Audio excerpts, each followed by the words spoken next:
we like to do, as is our custom and tradition here on this show, we like to provide just one little tiny nugget of practical help that you can hang on to for today.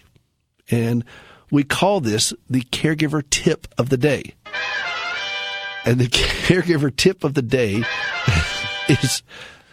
is brought to you by AARP of Tennessee. Oh, right on. Now, they've been with us from almost the get-go of the show. Oh, yeah. And in fact, we've had representatives on the show, Well, and we've done several projects with. Now, Correct. AARP, of course, has the big organization out of Washington, but then they have state chapters. Mm-hmm. And the state in Tennessee has been incredibly proactive on this. They've worked very hard to do a lot of things, not just in serving Tennessee, but it serves the whole country. But here in Tennessee, they've worked very hard, and we've had a lot of fun. I've done webinars with them. I've done different seminars. When I turned 50, they showed up here with a giant AARP card here in the studio. I tried to use it at the movie theater. I kind of pulled it out, took it to the movie theater. It's like a big cardboard check. Can I go to McDonald's with it? Can I get a discount on my coffee? And so anyway, but they are sponsoring the Caregiver Tip of the Day by AARP of Tennessee. And if you want to see more about what they're doing, there's aarp.org/states, plural, /TN. aarp.org/states/TN. Okay, our Caregiver Tip of the Day is don't believe everything you think. Now, why do we talk about that? Why is that important? Well, what happens as caregivers is that we become so isolated. It's one of the 3 I's we talk about a lot on this show. We lose our independence, we lose our identity, and then we become isolated. And in that isolation, we start having dark thoughts that are what makes sense to us, and we act on it, may not actually be good sense. And so when we listen to just our own self, it's like basically trying to climb a rope that's only attached to our belt. That's a very challenging thing to do. It's not often I'm speechless. Certainly not often enough, is it, John? I quit. But, it is. That's a great visual because, we try to hoist ourselves up on something that's not even anchored to anything else. Yeah. And so, what I hope to accomplish on this show, and I think we do, is we give caregivers the incentive to raise their hands and ask for someone else's input, a trusted source, not just man on the street, but a trusted source of a professional or somebody who has some credible experience. Yeah, we like to talk about putting professional eyes on stuff all the time because these are people who, when I know people can sell their own houses, but when I sell my house, I'm probably going to call a realtor because they sell houses every day.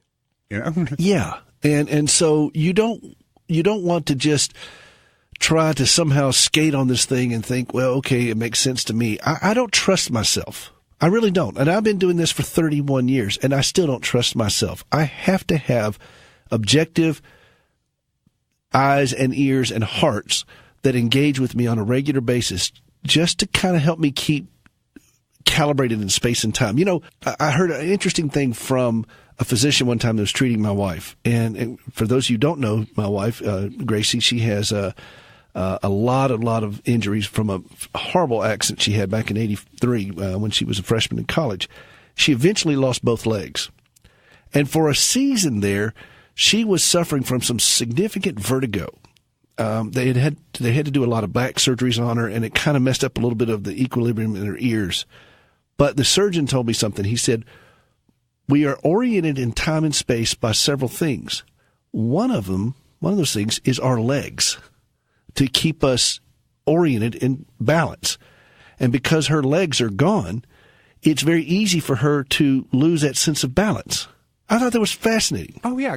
Well, like there are critters that have a tail that do this sort of thing, that you just use that to compensate for well, you got eyes, ears, legs, Yeah. And so that keeps us oriented in space and time. And she would really have some very significant issues with vertigo. Well, guess what? As caregivers, we have lost something as well. And that keeps us anchored in space and time. And that what we've lost is that connection to other people. What we've lost is community. And so that's specifically why on this particular issue, I'm so grateful that this tip is brought to you by AARP, because they're bringing community to people. They've got a huge focus on caregiving. Now, I know that there are a lot of things that do. People associate AARP with, being seniors and all that kind of stuff. This thing they do with caregiving is across the board. You don't even have to be a member. They've just got so much stuff out there. And I've worked so much with these folks at AARP Tennessee. They've got a huge cutout. I mean, not cutout, but it's a what am I looking for? It's a life-size cardboard placard. Yes, of me. That stands in the office over there. They use it for an event that I did with them, and they got this thing built. And there's been more. This is terrifying. It goes even worse than that. There's been more times that I've heard when they would walk in and the office was dark or something. They turn on the light and there's me standing there, and they would scream. I don't know what they're doing. They're still over there. I guess they throw darts at it or something. I don't know. But anyway, so our caregiver tip of the day, brought to you by AARP, is don't believe everything you think. Let some fresh air come into those isolated places. That's what this show is about. That's why we're here. And we want you to be a part of that. 800-688-9522. 800-688-9522. We've got to go. We'll be right back. There's more to follow. There's so much more, and your calls are important to us. This is Peter Rosenberger. This is Hope for the Caregiver. This is the nation's #1 show for the family caregiver. We're glad you're with us. We'll be right back.